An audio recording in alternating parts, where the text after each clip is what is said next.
저희들 내일도 최선을 다하겠습니다. 여러분 고맙습니다. 이게 뭐지? 소셜. 이거 소셜 라이프. 뭐 얘기한다고 해서 소셜 라이프. 이거 들고 우리 엘리베이터 타고 네.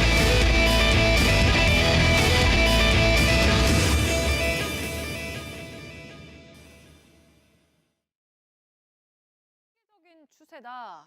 팩트 체크 해보니까 어떤가요? 네, 그렇지 않았습니다. 네. 이 법안은요. 상대방의 동의가 없는 녹음에 대해서 워싱턴 DC나 뉴욕, 뉴저지 등에서 37개 주에 불법이라고 말하고 있는데 그러나 확인 결과 워싱턴 DC, 뉴욕, 뉴저지 모두 합법이었고 네. 모두 39개 주에서 합법, 불법인 주는 11개, 그리고 1개 주는 규정이 없었습니다. 네, 그러니까 다수가 불법인 것으로 주장을 했는데 정반대의 결과인 거군요. 네, 프랑스의 사례도 들었는데요. 프랑스에서는 그 어떤 대화 녹음도 불법이다라고 밝히고 있는데 프랑스의 형법을 한번 확인해 봤습니다. 프랑스가 다른 나라에 비해서 강력한 규제를 하고 있는 것은 맞습니다. 그러나 같은 법 안에서도 예외적인 상황이 제시되고 있는데 대표적으로 언론 보도입니다. 동의가 없는 녹음도 공익 차원에서는 보도할 수 있는 길을 열어놨습니다. 네, 그러니까 법안에 나온 두 나라 사례가 모두 사실과 다르고 그러면 동의 없는 녹음을 금지하는 게 세계적인 추세다라는 거는 어떻습니까? 그것도 사실로 보기 어렵습니다. 네. 주요국 가운데 동의가 반드시 필요한 나라는 독일, 프랑스 정도고요. 호주는 1개 주가 해당이 됩니다. 현재 새롭게 이걸 금지하겠다고 추진하는 나라도 없습니다. 반면에 미국 39개 주를 비롯해서 일본, 영국, 캐나다, 스페인, 이탈리아, 핀란드, 스웨덴, 덴마크, 뉴질랜드 등 다수의 나라에선 동의가 없어도 녹음이 가능합니다. 네, 그러니까 법안은 국회를 통과하면 그대로 법이 되니까 그 안에 담긴 내용이 반드시 이제 사실이어야 할 텐데 이 법안은 지금 잘못된 사실 자료들을 근거로 삼고 있는 거군요. 네, 그래서 이 법안을 두고 두 가지 의견이 상충하고 있습니다. 네. 사생활 보호를 위해서 필요하다라는 쪽과 통화 녹음이 부정부패 고발과 약자들의 방어 수단으로 역할을 했다라는 의견입니다. 전문가들은 사생활과 인격권 보호가 반드시 필요하다. 그렇지만 녹음을 기술적이고 원천적으로 막음으로써 오는 부작용도 함께 고려해야 한다. 이렇게 말했습니다. 이런 입법이 돼버리면 상대방이 이거 녹취를 했기 때문에 불법 수집 증거가 되거든요. 내부 고발인이라든지 그런 기능들이 활성화되는 것을 좀 제어하는 측면이 있죠. 네, 오대영 기자. 네. 이거는 동의를 구하고 녹음을 한 겁니까? 네. 네, 알겠습니다. 팩트체크 오대영 기자였습니다.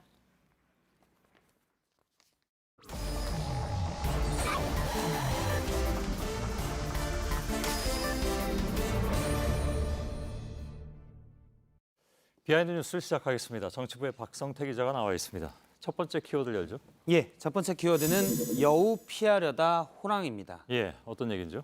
오늘 국회 한 토론 모임에서 정가빈 자유한국당 의원이 문재인 대통령을 호랑이에 비유했습니다. 직접 들어보겠습니다. 예.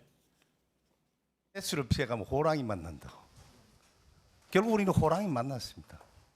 예, 우선 국립국어원의 도움으로 속담의 뜻부터 살펴보면 여우를 피해서 호랑이를 만났다는 것은 갈수록 더 힘든 일을 당함을 비유적으로 이르는 말입니다. 예. 좀 더 해석을 하면 박근혜 전 대통령이라는 여우 정도의 힘든 일이 있어서 국민들이 탄핵을 했는데 문재인 대통령의 호랑이 정도의 더 큰 힘든 일이 나타났다는 주장입니다. 예.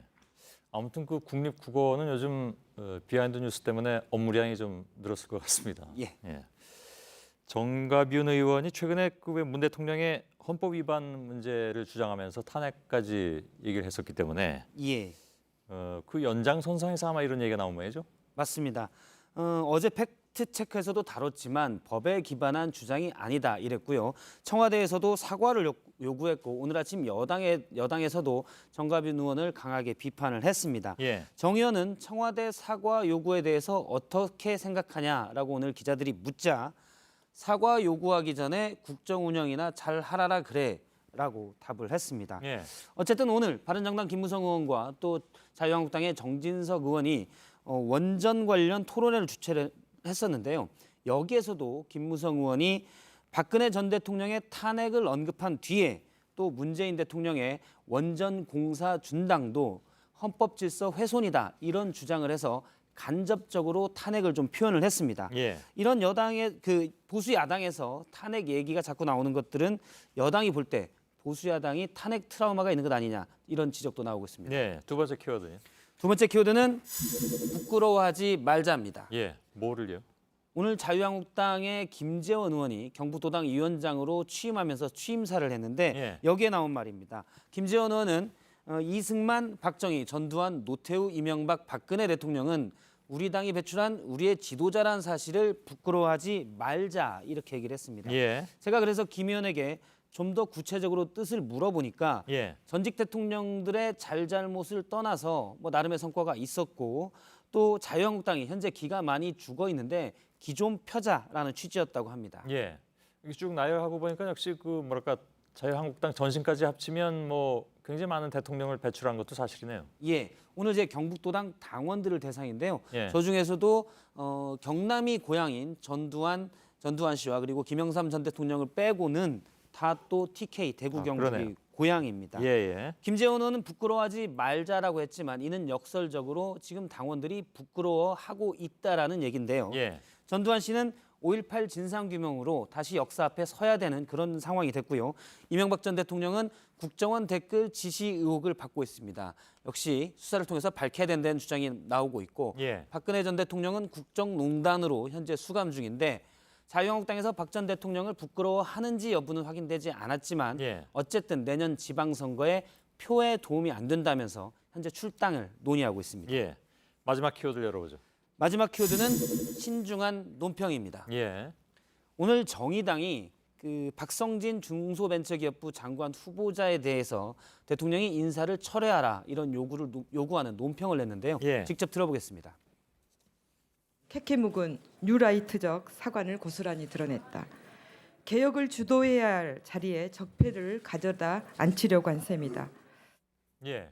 강한 예. 톤이네요. 그렇습니다. 예. 지금까지 정의당이 문정부에 인사 철회를 요구하면 3번을 요구했는데 다 수용이 됐습니다. 예. 그래서 정의당의 데스노트다 이런 말까지 생겼었는데 그런데 이는 또 한편으로 정의당에서는 이런 주장을 하기가 좀 부담이 됩니다. 데스노트에 쓰면 다 되니까 부담이 되는 건데요. 예. 그래서 대개 논평은 수석 대변인이 알아서 하는데 인사철회 논평의 경우는 당대표의 승인까지 받는다고 합니다. 예. 오늘 뉴라이트 역사관 문제가 있었던 박성진 장관 후보자에 대해서 인사철회를 요구할 거다 이러자 오늘은 이정미 대표가 흔쾌히 바로 승인을 했다고 합니다. 예.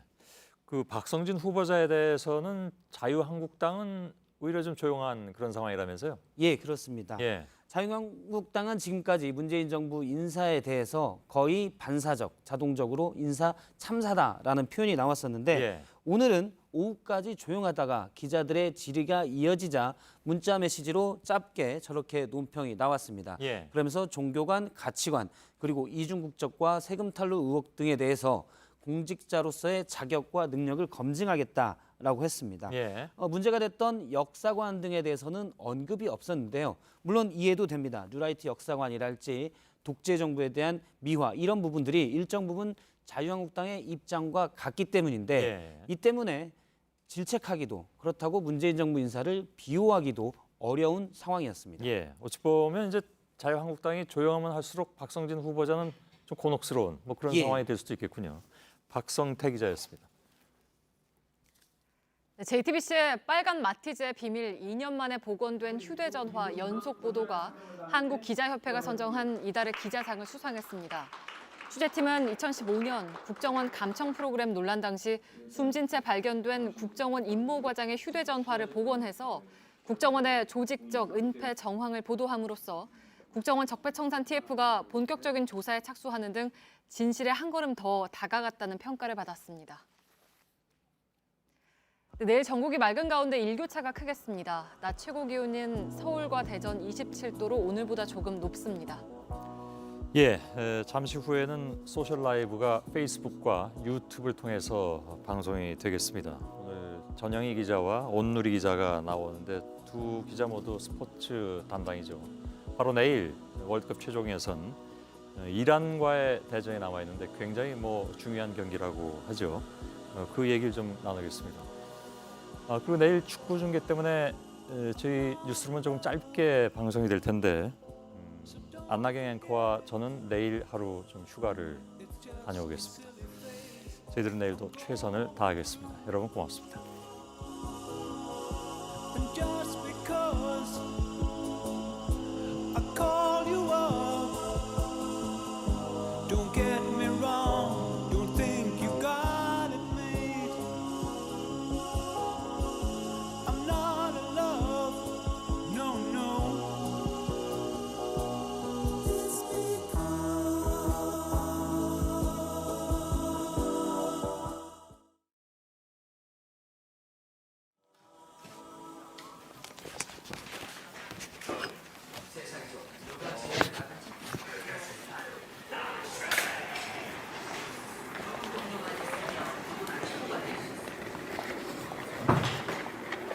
자, 시작할까요? 소셜 라이브를. 모처럼 의자. 여긴 다 셀프 서비스이기 때문에 직접 가져오는 게 좋습니다.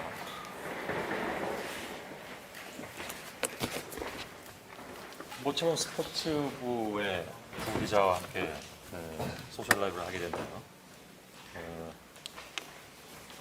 온누리 기자가 처음인가요? 네, 소셜라이브는 처음입니다. 아 그래요? 전영희 기자는 나왔었죠? 아니요, 저는 김구경 선수가 예전에 네. 자동차랑 경주를 할 때 아, 그때 예. 이제 라이브를 한 적은 있는데 소셜 라이브는 처음입니다. 아, 그때 이제 그렇군요. 페이스북 라이브를 한 적은 있고요. 아 예. 아무튼 환영합니다. 예. 온누리 기자는 뭐 스포츠 전문이잖아요 원래. 전영희 기자도. 아 물론 좀 이따 얘기할 거고. 네, 예. 네. 그래서 그동안에 JTBC가 중계했던 뭐 동계올림픽, 하계올림픽, 네. 기타 다른 국제대회를 전부 출장 가서 취재한 행운의 주인공. 네, 네. 네. 출장에 출장 부러웠습니다. 갔어요. 늘 부러웠습니다. 전영희 기자는 뭐 모두가 알아주는 스포츠 전문 기자이기도 하고 예, 스포츠에서 특종하는 기자는 저는 전영희 기자가 제 기억엔 처음이었어요. 뭐였죠 그때? 어떤 걸 말씀하시는지. 아 너무 그죠, 많아서 너무 많이 해가지고. 알았습니다. 생략하겠습니다. 내일 경기는 어떻게 예상을 합니까? 누구한테 물어봐야 되지? 두 사람 다 전문이라서. 쉽지 않게 이길 것 같습니다. 아 쉽지 않게 이긴다. 네. 그럼 무슨 뜻이죠? 바람을 섞은 거. 네, 바람을 좀 섞어서. 아 네, 예. 좀 어렵겠지만 예. 이기길 바란다. 절박하니까 네, 이길 것 같아요. 이란이 워낙 강적이잖아요. 예, 이란은 뭐 피파 랭킹도 지금 아시아에서 가장 높은 순위인 팀이고요. 예. 우리 국가대표와의 상대 전적에서도 앞서고 있습니다. 예. 그리고 최근에 우리 국가대표팀이 4연패 중인 팀이거든요. 아, 지난 한 5년 동안 이긴 적이 없다면서요? 예, 2011년, 그러니까 6년 정도 됐는데요. 박지성 선수가 뛸 때 우리가 이겼던 게 마지막 승리입니다. 그러니까 아, 우리로서는 좀 쉽지 않은 상대가 될 것 같습니다. 예.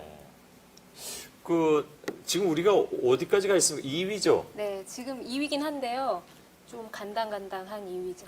아, 그런가요? 2위까지만 진출하잖아요. 네, 만일에 그런 일은 없으리라고 희망하지만 2위가 안 되면 그다음에 플레이오프전을 하나요? 네, 다른 조의 네. 3, 4위 팀하고? 예, B조의 3위 팀하고 아, 예. 하게 되는데 B조 3위는 지금 누군지 모를 거 아니에요? 이제 아직 거기도 결정이 안 됐지만 예. 일본이 될 수도 있는. 아, 네. 예. 아, 근데 그 얘기는 뭐 아직 하지 말죠. 네. 최소한 2위는 되리라고 네, 생각을 하고 만일 내일 지면 우즈벡을 이겨야죠. 우즈베키스탄을. 아, 근데 우즈베키스탄도 잘하는 팀 아닌가요? 예, 우즈베키스탄은 우리가 원정 경기에서, 그러니까 우즈벡에 가서 한 경기에서 이겨본 지가 굉장히 오래 아, 됐거든요. 예, 예. 그리고 우즈베키스탄이 우리 홈 경기에서 치를 때도 힘겨운 승리를 지난해 거뒀던 기억이 예. 있습니다. 예. 수비가 또 강하고, 예. 그래서 좀 우리로서는 우즈벡도 쉽지 않은 상대지만 꼭 이겨야 되는 또 상대이기도 합니다. 예. 지금 제 옆에 있는 안나경 앵커는 말이죠. 우리 JTBC 축구팀에 기자들이 하는 축구단 있잖아요. 뭐 별로 성적은 별로 좋지 않아요. 올해는 이제 잘할 수 있을 거라고 올해. 아, 전영희 선배는 그죠? 선수죠. 선수잖아요. 네, 선수잖아요. 그래서 혹시 그 얘기를 들었는지 모르겠지만 이번에도 성적이 안 좋으면 해체하기로 했다는 거는 혹시 들었나요? 지금 처음 듣는 말씀. 알았습니다. 그 축구팀의 매니저입니다. 네. 예, 안나경 앵커가 훌륭한 매니저로. 아니요, 아닙니다. 무슨 역할을 했죠? 열심히 어떻게 했는데 맨날 이렇게 졌지 근데? 이번에는 우승할 것 같습니다. 아 그래요? 네. 지난해 한 게임 이겼습니다 저희. 아 그건 알고 있습니다. 저 가서 딱 한 봤으니까. 게임 이겼어요. 예. 어떻게 이게 JTBC 축구 팀에 대한 걱정으로 올라오긴 했는데. 이번에는 우승할 것 같죠? 예, 이번에는 저희 모든 구성원들이 우승을 자신하고 있습니다. 아 그런가요? 네, 이를 좀 섞인 거 뭐 아닌가? 근거가 뭔지 모르겠는데 아무튼 알겠고요. 아무튼 안나경 앵커도 그래서 축구 전문가 쪽에 속한다라는 사실 뭐 이건 좀 엉터리 얘기긴 하지만 아니, 아무튼 좋아하잖아요. 네, 뭐. 그래요. 또 스포츠 뉴스를 진행하기도 했었죠. 그럼요. 네, 맞아요. 저 스포츠 뉴스 컬링도 했었죠. 같이 하고. 아, 맞아요. 그래서 저는 이제 여기서 빠지겠다는 얘기죠. 네. 전문가가 있으니까. 예. 수고들 하십시오. 들어가세요. 예. 네. 스포츠 팀이 드디어 나왔습니다. 기다렸어요, 저는. 스포츠부 언제 나오나. 네. 저희랑 좀 각별하잖아요. 네. 각별한 앵커예요. 네. 스포츠 뉴스 그때 진행할 때 선배들이랑 같이 직접 취재 가기도 하고, 그랬죠. 선배랑도 나가기도 하고, 재밌었는데. 저는 태릉 양궁장 갔던 기억나네요. 맞아요. 2012년 런던 올림픽 남자 양궁 금메달리스트 네. 오진혁 선수한테 네. 활 쏘는 법을 또 맞아요. 배웠었잖아요. 사과? 사과 맞추는 거. 사과도 맞춰보고 방울토마토도 오진혁 선수가 이제 관통하는 모습을 맞아요. 담았었는데 직접 또 안나경 앵커가 양궁을 배워보게 됐던 기억이 나네요. 배웠는데 정말 힘들었습니다. 팔이 부들부들 떨리고, 네. 여러 가지 되게 많이 했었죠. 했어요. 컬링도 배웠는데. 네. 선배랑. 근데 컬링도 팔이 부들부들 떨릴 정도로. 근데 진짜 재밌었어요, 저는. 그때 테니스도 했었고, 정현 선수한테 테니스도 배웠었고, 맞아요. 제가 값진 경험을 많이 했는데. 축구를 근데 여자 축구팀 같이 만났었어요. 그랬었군요. 근데 정말 그때 너무 열심히 했어요.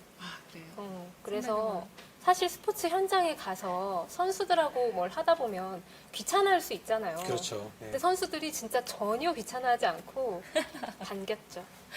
아니, 제가 아주 엉망으로 정현 선수한테 테니스를 배웠는데, 제가 그때 테니스 공을 쳤는데, 그 공이 카메라 들고 계신 선배를 맞춰서 기억나네요.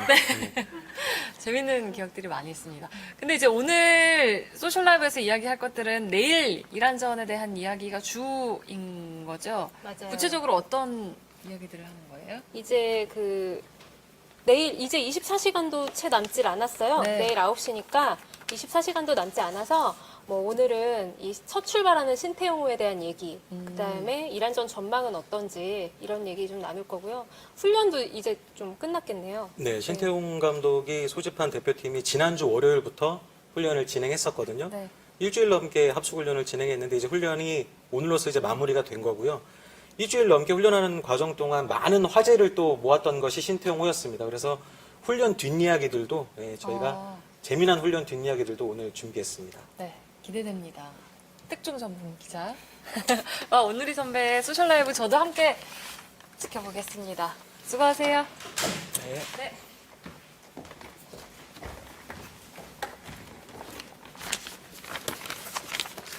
조금만 이동하겠습니다. 네.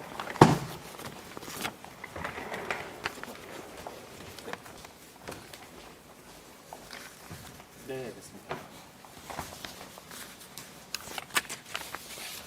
자, 오늘 기자 이제 진짜 하루도 안 남았네요. 진짜 이제 게다가 이제 축구 대표팀도 오후 7시 정도에 시작을 했잖아요, 훈련을. 이 훈련까지 끝나면서 완전히 이제 긴장 상황에 들어간 거죠.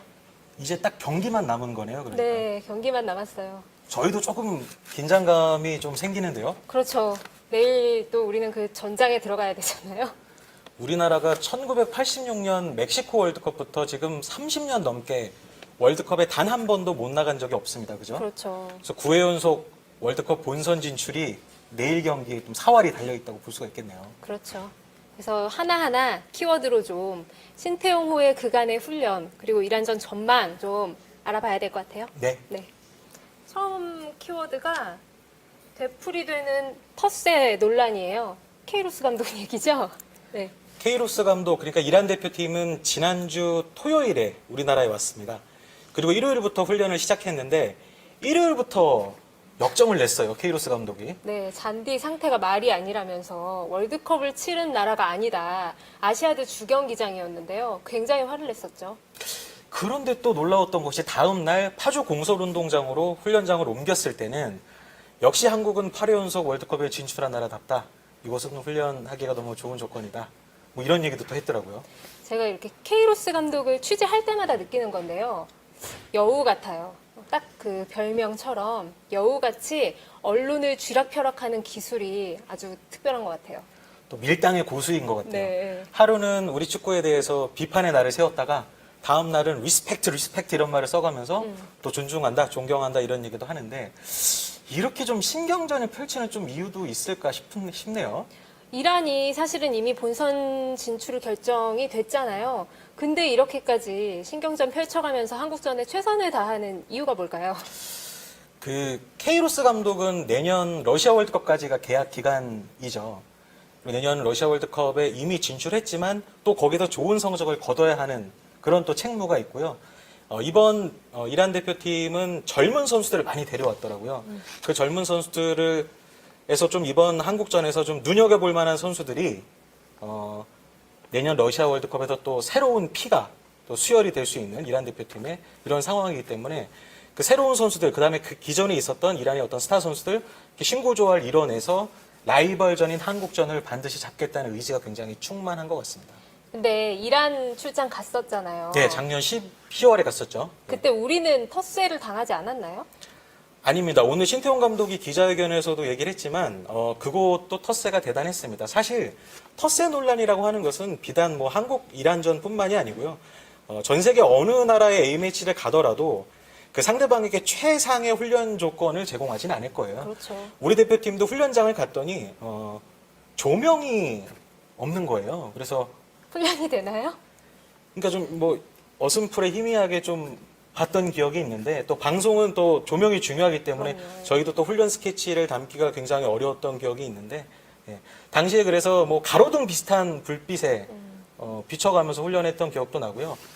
또 15분 거리의 대표팀 훈련장을 20-30분도 넘어서 1시간 가까이 걸리게 돌아가 적도 있었습니다. 물론 그 당시에 버스 기사가 길을 정말 잘못 들었을 수도 있겠지만 우리 대표팀 입장에서는 좀 의심을 하는 거죠. 할 수 있죠. 이게 양팀 감독들은 또 팀들은 사실 이렇게까지 뭐 할 수 있어요. 근데 저는 사실 이런 경기를 통해서 상대방 국가를 좀 알아간다는 생각도 들거든요. 뭐 이란 하면 사실 저는 뭐 중동 국가, 모래 뭐 이런 거 생각했는데 다 아니잖아요. 네. 추운 날씨도 있는 나라고요. 저 이란 갔다 깜짝 놀랐던 게 테헤란이 굉장히 춥습니다. 해발 고도가 한 1200m 되는 고원지대인데 굉장히 추웠던 기억이 나고 뭐 다른 거보다 제가 기억이 나는 거는 우리 저기 한국 취재진을 보면은 이란 그 팬들이 이렇게 숫자 6을 손가락으로 이렇게 가리킵니다. 숫자 6. 오늘 기자. 최고인가요? 네. 저도 이게 최고라는 뜻인 줄 알았는데 그게 아니고 이란이 우리를 6대2로 이긴 적이 있어요. 기억하시죠? 1996년 아시안컵 당시에 이란이 뭐 알리다이라는 걸출한 선수가 뛰어서 우리를 6대2로 이긴 적이 있는데 그걸 가지고 어떻게 보면 조금 놀리는 건데 저는 그 모습이 그렇게 뭐 기분 나쁘다기보다는 또 축구를 매개로 그렇게 말을 걸어오는 거라고 봤고 그렇죠. 서로 그런 얘기들을 하면서 굉장히 좀 친해졌던 기억도 나고 또 당시에 테헤란의 아자디 스타디움이 검은 옷을 입은 관중들로 가득 찼거든요. 왜냐하면 경기 당일이 이슬람 시아파 추모일이었어요. 그래서 저희 취재진도 그 검은 리본을 달고 갔던 기억이 나는데 그 검은 리본을 달고 가는 모습을 보면서 이란 팬들이 우리에게 자신들의 어떤 추모일을 함께 추모해 주는 거에 대해서 굉장히 또 감사의 마음도 표현했었고 이런 식으로 또 축구를 매개로 서로 좀 알아가고 서로 이해가는 측면도 있었던 것 같습니다. 양국이 또 그렇게 서로 알아가는 면도 있는 것 같아요. 저는 사실 이란의 경기장에 여자가 못 들어간다는 생각을 한 번도 한 적이 없었거든요. 근데 출장을 준비하다 보니까 이란에는 여기자가 경기장에 들어갈 수가 없다고 해서 처음에 좀 못 갔었어요. 근데 나중에는 이제 여기자, 그러니까 해외에서 온 여자는 들어갈 수 있다. 뭐 이렇게 바뀌었다고 하더라고요. 네, 뭐 해외 여성 축구 팬들도 히잡을 쓰면 이제 들어갈 수 있게 됐으니까. 네. 예. 그런 것도 경기를 하면서 알아가는. 그렇죠. 그런 것일 수 있을 것 네, 같습니다. 예. 네. 그래서 이런 어떤 텃세 논란도 어떻게 보면은 또 이 경기에 쏠린 국민들의 관심을, 관심 네. 이런 걸 또 반영하는 게 아닌가 이렇게 생각을 합니다. 다음 키워드 볼까요? 세 가지가 없는 신태용. 세 가지가 뭔가요? 그러니까 이거는 저희가 정한 게 아니죠, 오늘 기자. 네. 이건 대표팀 관계자가 직접 저에게 해준 얘기인데 네. 격식, 허물, 권위주의 이 세 가지가 없는 게 신태용 감독이다 이런 얘기를 했어요. 신태용 감독 오늘의 기자도 잘 알잖아요. 네, 그러니까 딱 신태용스럽다는 생각이 드는데요. 기자들하고 만나도 사실 많은 감독들이 그렇게 속내를 잘 얘기하지는 않는데 신태용 감독은 소주 한잔 하면서 거의 벽이 없다고 생각할 정도로 속내를 많이 얘기하는 편이잖아요. 그게 대표팀에도 고스란히 그 철학이 반영된 것 같은 느낌이에요. 기자들한테는 사실 좀 굉장히 좋은 감독일 수 있죠. 그렇죠, 말을 많이 시원하게 털어놓으니까. 네. 그리고 그런 격이 없는 모습이 지금 대표팀에서도 이어지고 있는 게 그 파주 NFC 국가대표 훈련장의 훈련 모습을 저희도 이제 취재를 했습니다만 선수들에게 뭐 서슴없이 농담을 건다든지 아니면 좀 장난스럽게 발로 이렇게 선수들 엉덩이를 차는 모습도 봤는데 그런 모습들이 사실은 대표팀의 지금 긴장된 훈련 분위기, 이란전이라는 어떤 절체절명의 경기를 앞둔 대표팀의 긴장된 분위기를 좀 완화시키는 효과도 있었던 것 같아요. 그렇죠. 지금까지 이 대표팀의 훈련 분위기가 좀 딱딱했다고 하면 지금은 좀 많이 부드러워지고 웃음기도 좀 많아졌다 이렇게 생각이 되는데 신태용 감독이 이렇게 좀 딱딱하지 않은 성격이기 때문에 코치진은 좀 더 바빠지겠어요? 예, 그 2002년 월드컵 4강 신화의 주역이죠. 김남일 선수. 이제는 선수가 아닌 코치로 들어와서 대표팀에 함께 몸을 담고 있는데 코치 되자마자 인터뷰할 때 빠따 발언 때문에 좀 화제가 돼서 좀 빠따라도 쳐야 되는데 이런 얘기를 했는데 세 번째 키워드네요. 빠따를 뭐라고 해야 될까요? 이게 그러니까 배트 아닌가요? 배트를 방망이? 일본식으로 좀 발음한 건가요? 예. 몽둥이? 예. 어쨌든 네. 요즘 뭐 유행하는 말로 치면은 이런 빠따도 적폐죠, 체육계에서. 그렇죠. 있어서는 안 될 일이죠.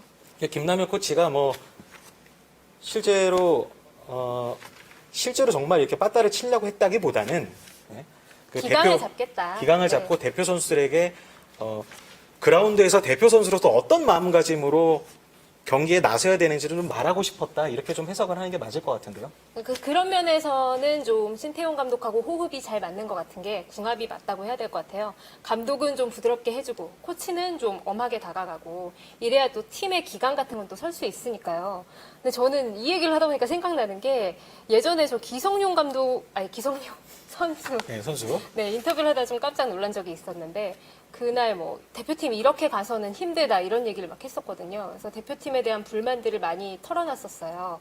그래서 그때 기자들이 생각했던 건 슈틸리케 감독한테 불만이 좀 많구나 이렇게 우리끼리는 해석을 했었는데 나중에 알고 보니까 슈틸리케 감독이 아니라 선수들한테 한 얘기더라고요. 그러니까 선수와 선수 사이에 그런 얘기를 사실 하기가 쉽지가 않은데 쉽지 않죠. 예, 기성용 선수가 그렇게 얘기를 해서 좀 많이 놀랐었거든요. 기성용 선수가 6월 카타르전 이후에 수술을 했잖아요. 네. 근데 사실은 수술이 카타르전에서 꼭 다쳐서 한 것이 아니라 이전부터 좀 예정이 돼 있었다고 해요. 그러니까 그 얘기는 뭐냐면 카타르전에서 굉장히 아픈 몸을 이끌고 뛰었다는 얘기잖아요. 그만큼 좀 절실했다고 봐야겠죠. 기성용 그렇게 선수가. 절실하게 열심히 뛰었기 때문에 또 대표팀을 향해서 또 쓴소리도 할 수 있었던 게 아닌가 이런 생각이 들고 뭐 그런 모습들은 사실 유럽파 선수들은 몸이 재산이고 몸으로서 천문학적인 연봉을 받는 선수들인데 그런 투혼은 박수받아 마땅하고 그런 투혼들이 이번 경기에서도 물론 내일 이란전에는 기성용 선수가 출전하지 않을 가능성이 많습니다만 뭐 우즈벡전이나 또 부상 중인데도 함께하고 있는 손흥민 선수나 이런 선수들의 또 투혼이 잘 전달이 됐으면 좋겠습니다. 그 기성용 선수가 이번에 저는 대표팀에 들어오는 게 좀 놀라웠거든요. 이렇게 비행기를 타고 오래 타고 들어오는 게 무릎이나 이런 몸이 안 좋은 상황에서는 굉장히 무리잖아요. 박지성 선수의 은퇴에도 사실 그런 배경이 있었고. 근데 이렇게 들어온 데는 또 신태용 감독의 리더십이 한몫했다는 얘기도 있던데. 뭐 꾸준하게 전화 연락을 서로 하면서 선수들에게 좀 뭐라고 표현해야 될까요? 도움 요청을 좀 했다고 해요. 그리고 선수들도 국가대표에 대한 무한한 애정이 있었기 때문에 또 그러한 신태용 감독의 요청에 화답을 해서 이번 대표팀에 오게 된 거죠. 그러니까 이번 대표팀은 굉장히 한국 축구가 위기를 맞은 상황에서 한국 축구의 굉장히 주요 구성원들이 책임감과 위기의식을 갖고 똘똘 뭉쳐있는 대표팀이다 이렇게 좀 보면 될 것 같습니다. 약간 김남일 코치 얘기로 돌아가서 지금 코치들 밤에 잠을 못 잔다면서요? 보통 내일 경기가 9시 시작을 하기 때문에 훈련도 그 사이클에 맞춰서 저녁에 했는데요. 6시, 7시 뭐 이렇게 했죠. 그렇게 했었죠. 네. 훈련 끝나고 밥 먹고 나면 이미 10시 반, 11시가 되는데 2시 반까지 전력 분석에 매진을 했다고 하더라고요. 이란, 뭐 우즈베키스탄 전력 분석을 그때까지 하는 거죠. 다음날 오전에도 뭘 좀 더 했다고 그런 얘기도 있던데. 그 다음날 오전에 또 브리핑을 했다고 네. 선수들 모아놓고 이렇게 되면은 밤에는 잠을 못 자고 아침엔 또 브리핑 해야 되니까 일어나고 낮잠 자는 수밖에 없는 상황인데요. 코치들도 굉장히 좀 피곤했을 것 같은데 어쨌든 이렇게 전력 분석을 한 어떤 노력들이 내일 경기 이란을 깰 수 있는 어떤 비법으로 고스란히 좀 나오길 기대를 해보는데 그러면은 내일 이란을 좀 어떤 식으로 좀 상대를 해야 할지 저희가 또 얘기를 할 수도 있습니다만은 전문가의 이야기 한번 들어보는 게 어떨까요? 이천수 해설위원한테 한번 전화 한번 해볼까요? 네, 예. 전화기가.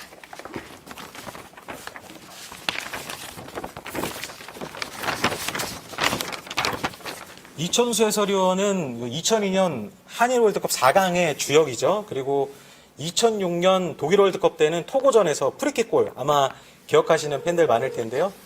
그리고 이란과도 좀 특별한 인연이 있습니다. 2004년 아테네 올림픽 최종 예선전 때 이란 원정 경기에서 골을 넣으면서 우리 대표팀에게 승리를 안겼던 그러니까 이란에 대해서도 굉장히 잘 아는 또 지금 해설위원이라고 할 수가 있겠고요.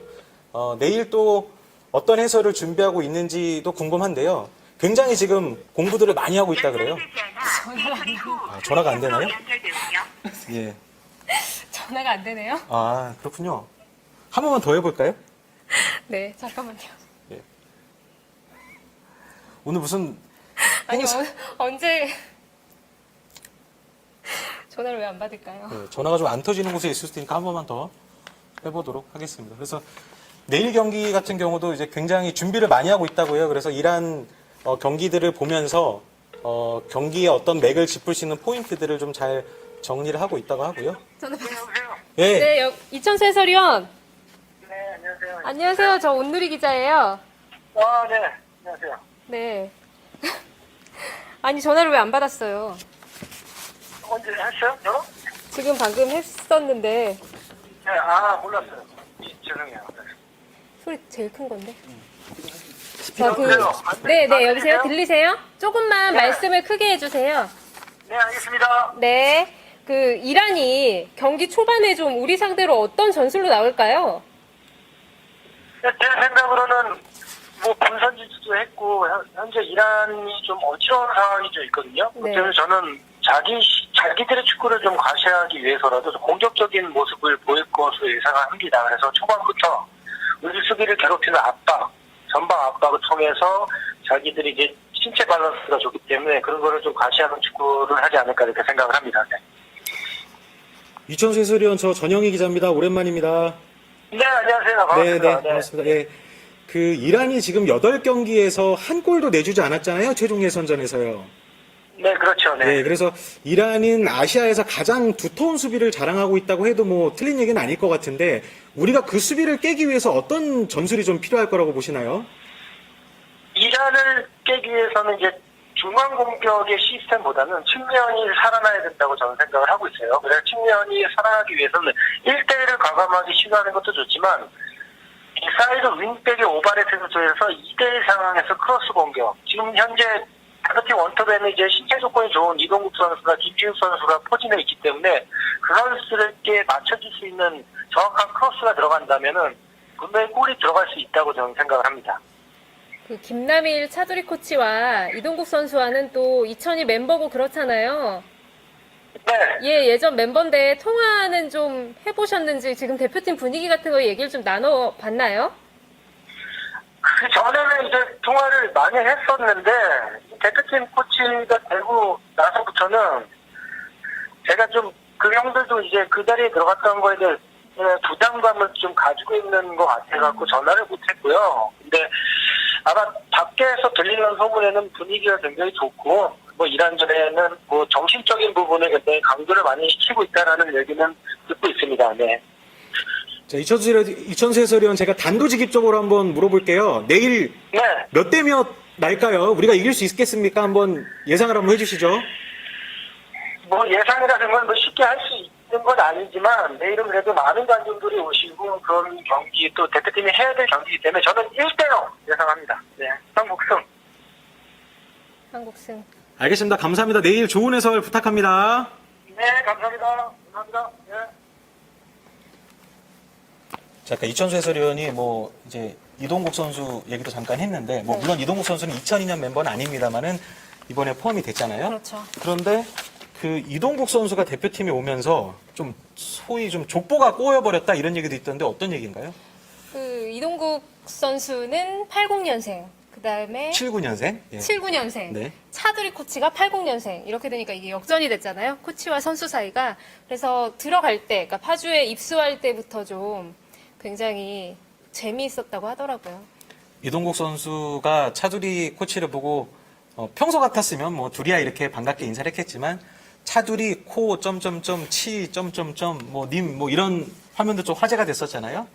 사실 둘이 되게 친하잖아요. 그러니까 친하지 않으면 이게 오히려 대표팀에서는 불화의 어떤 이유가 될 수도 있는데 친하기 때문에 오히려 지금은 우리가 이런 관계에 좀 기대를 해볼 수도 있을 것 같아요. 그러니까 슈틸리케 팀의 가장 큰 문제가 소통이었잖아요.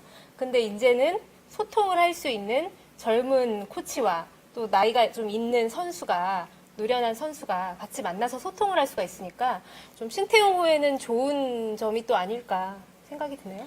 그리고 신태용 감독의 이야기가 이동국 선수를 그냥 정신적인 지주로 뽑은 것만은 아니다 이런 얘기를 했어요. 그러니까 원래는 사실 황희찬 선수가 대표팀의 주력 공격수로 가장 유력했던 선수지만 황희찬 선수가 지금 무릎 부상으로 조금 안 좋은 상황이잖아요. 그런 상황에서 이동국 선수의 역할이 더 커진 상황이라고 좀 보거든요. 근데 사실 이동국 선수가 주장을 할 거다 이런 얘기들도 좀 나왔었는데 왜 주장은 또 김영권 선수가 된 거죠? 예, 그걸 이제 신태용 감독한테 물어봤는데 신태용 감독은 뭐 농담 반 진담 반인 것 같은데 김영권 선수가 주전으로 뛸 가능성이 가장 높은 선수라서 그랬다 이런 얘기를 하는데 김영권 선수는 2015년 동아시안컵이죠. 중국 우한에서 있었던 동아시안컵 때 주장으로서 우리 대표팀을 우승으로 이끌었던 경험이 있습니다.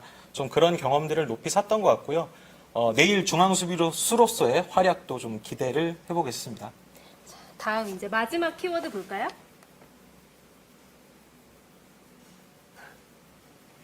(6만) 관중. 내일 상암의 관중이 얼마만큼 올까요? 네, 저희가 이 방송 들어오기 전에 잠깐 확인해봤더니 지금 그러니까 상암벌, 그러니까 서울 월드컵 경기장의 만석이 한 6만 4천석 정도 되잖아요. 근데 5만 7천석 정도가 이미 예매가 끝난 상태라고 합니다. 그리고 축구협회 이야기는 6만 명 이상은 충분히 들어올 것으로 예상을 한다. 이런 얘기를 하더라고요. 아자디 스타디움 가봤잖아요. 거기가 한 8만 되나요? 8만 정도 되고 굉장히 시끄러웠고 당시에는 이제 검은색 옷을 일한 관중들은 아까 말씀드렸듯이 종교적 추모일이라서 입고 왔는데 우리는 또 빨간색, 네. 붉은색이 또 우리의 또 트레이드 마크잖아요. 그래서 축구협회에서도 6만 장의 붉은 왕관 티셔츠를 준비했다고 하죠. 내일 그래서 그걸 나눠준다고 하는데 내일 뭐 가능하면 당연히 경기장에 가서 보는 게 제일 좋겠지만 뭐 표도 지금 많이 남지 않아 있고요. 그래서 혹시 경기장에 가지 못하게 된다면 어떻게 해야 될까요? 네, JTBC가 단독 중계하는 내일 한국 대 이란전을 안방에서 JTBC 생중계를 통해서 만나보실 수가 있습니다. 지금 중계진 제작진에서도 현장의 그런 치열함을 안방에서도 편안하게 감상하실 수 있도록 많은 준비를 하고 있으니까요. 내일은 또 뉴스룸이 빨리 끝나죠? 네, 내일 뉴스룸이 빨리 끝나고 바로 광고 잠깐 하고 다시 축구 중계를 하니까요. 채널 돌리지 마시고 그대로 축구 보시면 될 것 같습니다. 8시 50분 내일 JTBC 생중계를 통해서도 이란전을 만나보실 수 있습니다. 저희는 또 현장에 가서 생생한 소식을 뉴스에 먼저 전해드리도록 하겠습니다. 그럼 고맙습니다. 감사합니다.